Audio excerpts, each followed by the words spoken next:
Donc comme chaque année, c'est environ 1000 jeunes joueurs qui participent au Trophée des petits champions, ce qui représente 96 équipes réparties sur les patinoires de Briançon, Gap et Orsières.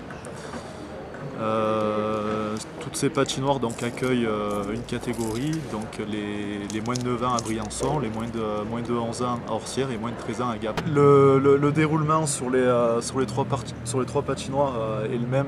Il y a 32 équipes qui sont réparties en 4 poules de 8 équipes. Les 2 premiers jours du tournoi sont consacrés à ces matchs de poule. Et pour le dernier jour, donc, il y a les matchs de classement et les phases finales pour les équipes qui ont le mieux figuré dans ces poules. Dans les 3 catégories, le Trophée des petits champions a été dominé par des équipes des Alpes, donc Gap à moins de 9 ans, et sur les catégories moins de 11 et moins de 13 ans sont des sélections de Haute-Savoie regroupant les clubs de Morzine, Saint-Gervais, Chamonix et Megève. Sur ce que tu as observé, tu as vu beaucoup d'écarts, toi, entre chaque équipe? Il y a vraiment des équipes qui sont un peu plus au point que d'autres, ou ça reste du loisir, vraiment loisir, ou il y en a qui ont déjà un peu esprit compétition? Oui, de toute façon, les équipes donc, qui participent aux phases finales sont toutes compétitives pour remporter le tournoi. Après, c'est sûr qu'il y a un écart de niveau entre les premières et les dernières équipes. Si on prend un peu les équipes locales, Gap et Briançon donc, sont toujours bien classés. Par contre, après, il y a les nouveaux clubs comme Orsières qui avaient 2 équipes. Il y avait Embrun qui avait une équipe en moins de 13 ans à Gap. Oui, il y a une différence de niveau quand même entre une équipe d'Embrun, d'Orsières, une équipe de Gap et de Qui jouent Briançon. régulièrement quand le championnat peut-être un peu plus abouti. Voilà, donc les équipes de Gap, Briançon participent à un championnat qui est assez relevé. Et puis Orsières est un club qui débute et de l'autre côté, Embrun est un club qui fait surtout du loisir. Donc en fait, le trophée APH au début, c'est un trophée qui était destiné pour les seniors. Il a duré 3-4 ans je crois, et puis en fin de compte après ça a changé, ça a été fait pour les enfants. Donc le trophée des petits champions, ça fait plus de 20 ans qu'il existe, cette année c'est la 23e édition et elle a lieu chaque année fin avril.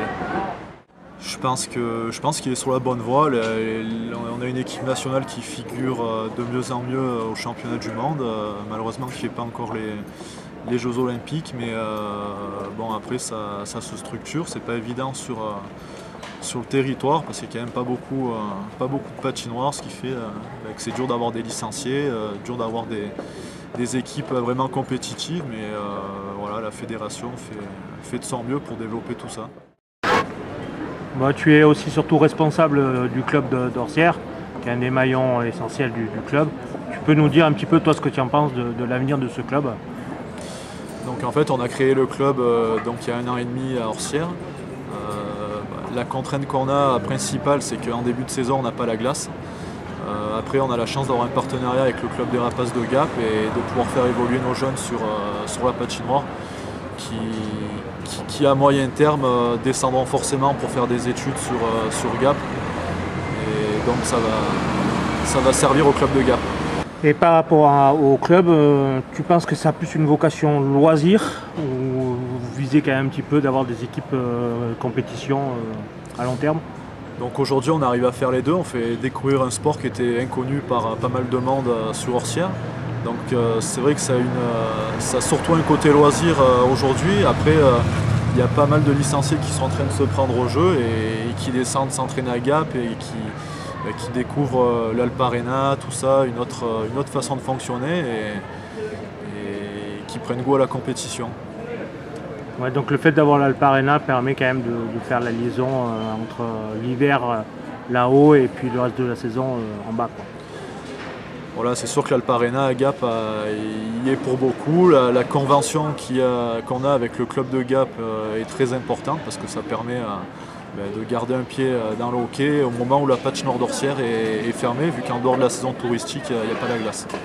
Donc là, on est en train de travailler sur les dates, on va les annoncer très prochainement, d'ici 2 semaines, 3 semaines. Et puis voilà, après, dès cet été, on va commencer à communiquer, mettre en place une nouvelle affiche, communiquer, trouver de nouveaux partenaires. Entre septembre et décembre, lancer les inscriptions, puis à partir de décembre, on travaillera vraiment sur la mise en place de la prochaine édition.